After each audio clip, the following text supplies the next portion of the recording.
おはようございます。メグリカミタイチです。今日はキャレダニョを使ってロティ、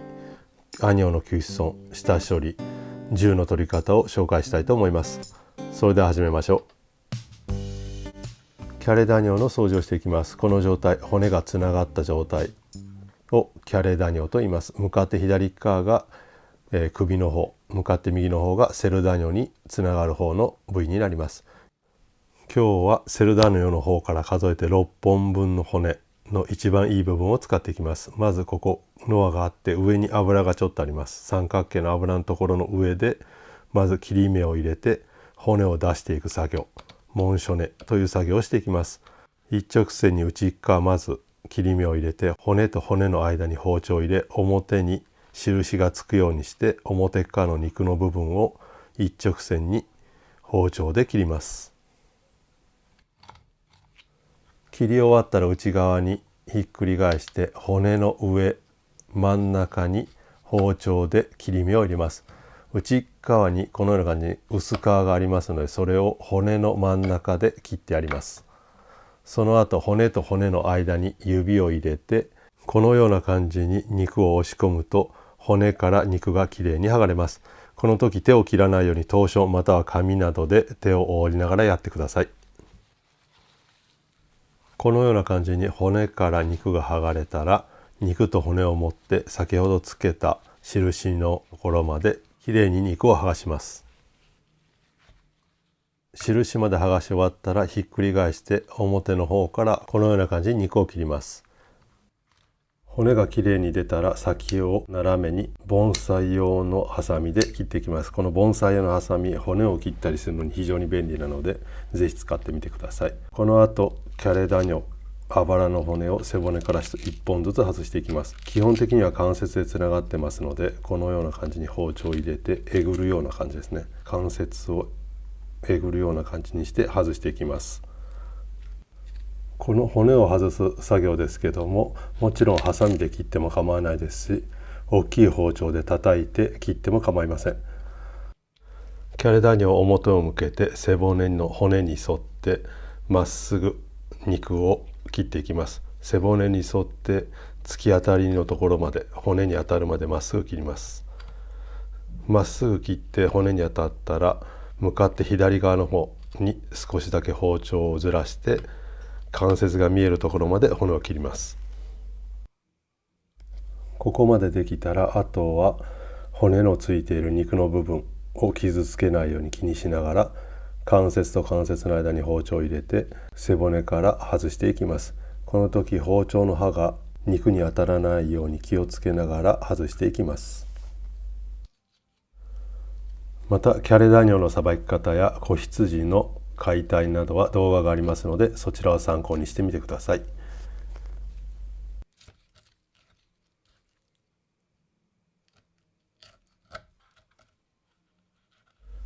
このような感じに背骨の関節の部分です。この間に骨が入っています。この形をよく頭に入れてイメージして包丁を動かせば簡単に骨が外せると思います。首側に近い方の肉には筋がよく残ってますので、その筋をきれいに取り除いてください。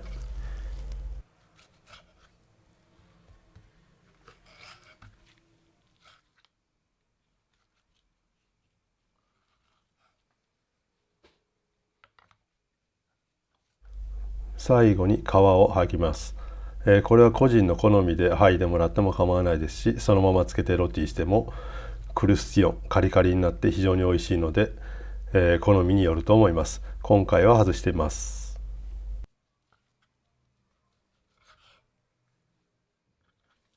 先ほどモンショネ、骨を出した時に残っているバラの部分ですね。これはキューブに切って一緒にロティして銃を仕上げる時に使いますのでキューブに切ります。最後重要なポイントですけども、フィッスレしていきます。タコ糸で縛る作業です。この作業をすることによって肉の縮みがだいぶ少なくなります。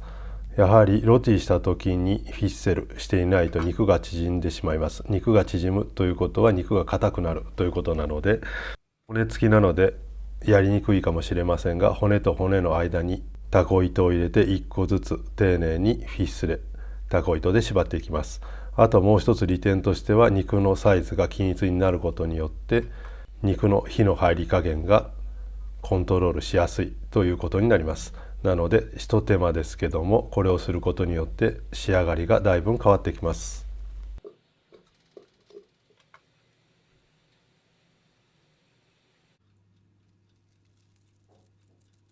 それではロティする前に合わせ染め、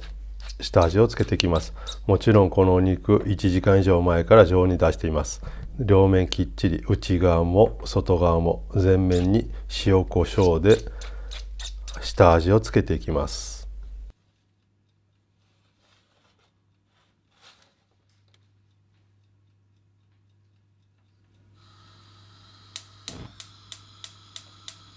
温めた鍋にオイルと皮付きのニンニクを軽くピケ、穴を開けたものを入れて一緒にロティしていきます。皮付きのままピケ、穴を開けることによってほんのり匂いが出て、あまりニンニクの匂いが強く出ないので、私はこのような感じにピケしたニンニクを使うのが好きです。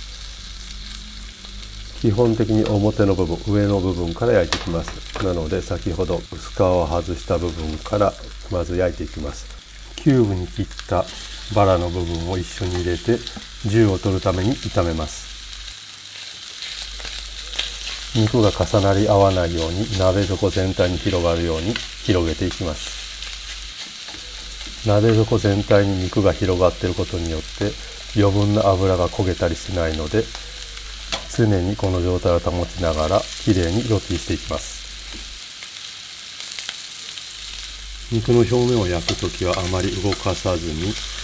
肉の下に油が入るような状態を作りながらきれいに色をつけていきます。色をつけることによって旨味がキャラメリゼしてより美味しいロティになります。なのでまず最初の面はきっちり油を足しながら表面をきれいに焼いていきます。その後キューブはだいぶ色がついたので、鍋全体に行き渡るように肉を剥がして、この後キャレをひっくり返し、焼けてない部分、底の部分の方をきれいに焼いて180度のオーブンでロティします。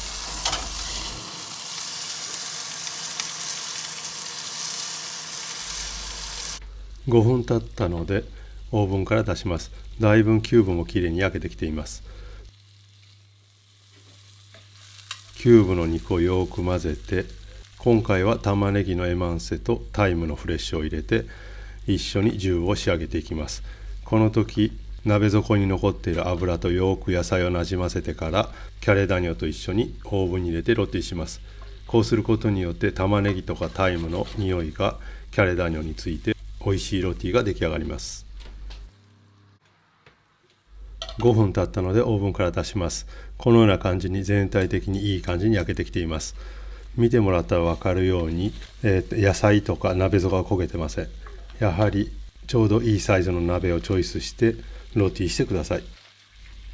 最後にフレッシュバターを入れて肉のキュシソンを仕上げていきたいと思います。この時フレッシュバターを入れて残っているガレンチュールとよく炒めることによって玉ねぎ、肉、タイムの香りをバターに移します。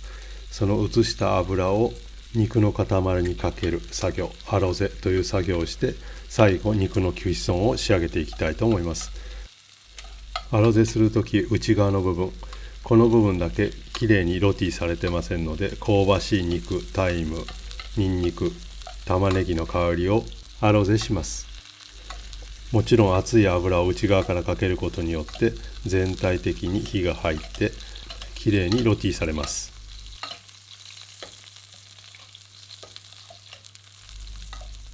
きれいに肉に火が入ったのでロポゼ、休ませます。この時必ずバットの上に網を置いてその上に肉を置いてください。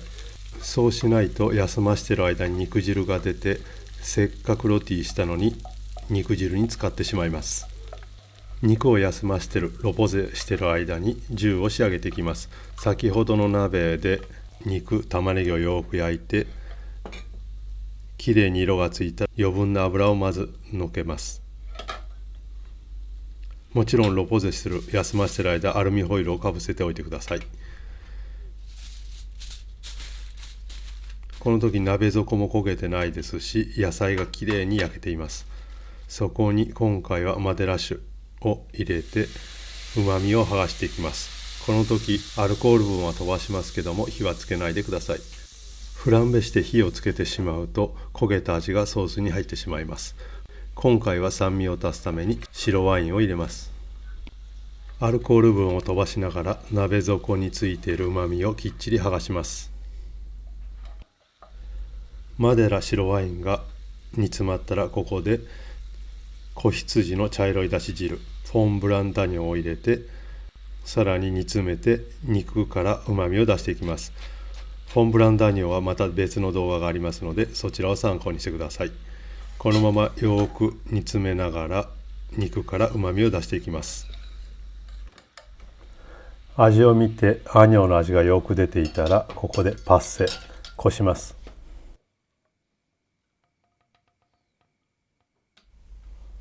もちろんゴムベラを使ってソースが残らないようにきれいにパッセしてください。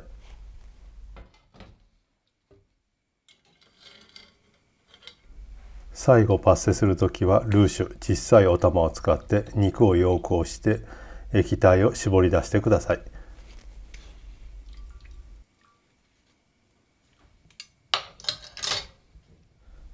最後に先ほど置いておいたクイストの時に出た油を銃に戻してやって、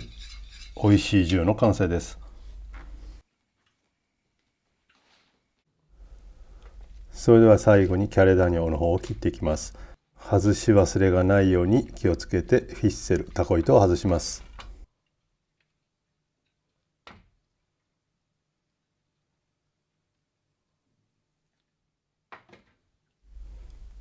あとは均等に骨と骨の間を切っていきます。もちろん端の部分を切り落として味見をします。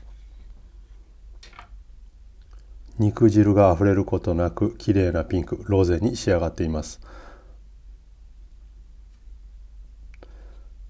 やはり休ませている間に肉汁が肉の中で充満するので、非常にしっとりと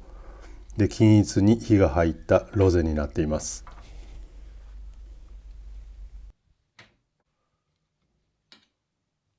それでは盛り付けていきます。今回ガルニチュールはポムドテルドフィンヌ、じゃがいものドーフィンヌ風を用意しました。またポムドテルドーフィンヌの動画を上げますので、そちらを参考にしてください。あとコートレッタニョを置いて銃をかけて